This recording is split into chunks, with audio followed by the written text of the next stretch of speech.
മലയാളികൾക്കടക്കം ഏറെ പരിചിതയും ഇഷ്ടവുമുള്ള ഒരു നടിയായിരുന്നു സൗന്ദര്യ.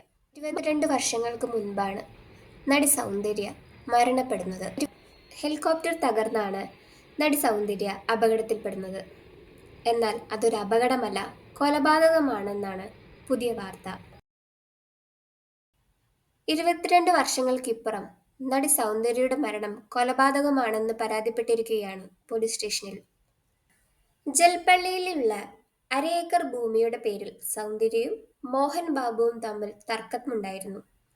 ഈ ഭൂമി കിട്ടാൻ വേണ്ടി മോഹൻ ബാബു സൗന്ദര്യയെ കൊലപ്പെടുത്തി എന്നാണ് പരാതി. ഖമ്മം സ്വദേശിയായ ചിട്ടി മല്ലു എന്ന ആളാണ് പോലീസിൽ പരാതി നൽകിയിരിക്കുന്നത്. കർണാടകയിലെ കോലാറിലാണ് സൗന്ദര്യയുടെ ജനനം.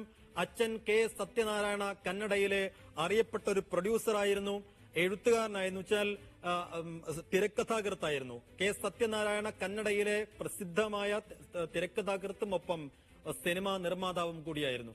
കന്നഡ, തെലുങ്ക്, തമിഴ്, മലയാളത്തിൽ അടക്കമായി 100ഓളം ചിത്രങ്ങളിൽ ആ സമയവും 90കളുടെ തുടക്കത്തിൽ അതായത് ബാലവേഷങ്ങളിലായിരുന്നു സൗന്ദര്യ അഭിനയിച്ചിരുന്നെങ്കിൽ 95 കഴിഞ്ഞ 95നും 2000ത്തിനും ഇടയിൽ നായിക വേഷങ്ങളിലൂടെ ഒരുപക്ഷെ തെന്നിന്ത്യയിലെ മുഴുവൻ ഭാഷകളിലും അവർ നിറഞ്ഞു നിൽക്കുന്ന ഒരു കാലമാണ് കടന്നത്. മലയാളത്തിലേക്ക് എത്തുമ്പോൾ 2 വിജയ ചിത്രങ്ങളിലും അവർ അഭിനയിച്ചിട്ടുണ്ട്. ഒന്ന് കിളിച്ചുണ്ടൻ മാമ്പഴവും മറ്റൊന്ന് സത്യൻ അന്തിക്കാട് സംവിധാനം ചെയ്ത യാത്രക്കാരുടെ ശ്രദ്ധയ്ക്കെന്ന ജയറാം ചിത്രത്തിലും. ആ 2 ചിത്രങ്ങൾ തന്നെ മതി. ബാംഗ്ലൂരിന്റെ അടുത്ത ജക്കൂറിൽ വെച്ചാണ് അവിചാരിതമായ വിമാനാപകടം ഉണ്ടാകുന്നത്.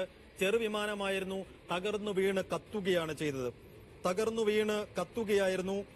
അഗ്നി ഏവിയേഷൻസിന്റെ 4 പേർക്കിരിക്കാവുന്ന സെസ്ന 180 എന്ന വിമാനം, അഗ്നി ഏവിയേഷൻസിന്റെ സെസ്ന 180 എന്ന ചെറുവിമാനത്തിലാണ് യാത്ര പുറപ്പെടാനിരുന്നത്.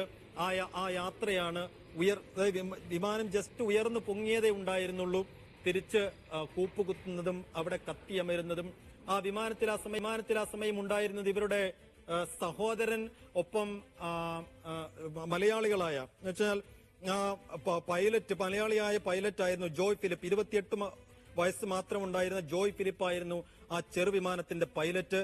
സൗന്ദര്യയുടെ സഹോദരൻ അമർനാഥ് ഷെട്ടി, പ്രാദേശിക BJP നേതാവ് രമേശ് കാദം എന്നിവരാണ് ആ വിമാനത്തിലുണ്ടായിരുന്നത്.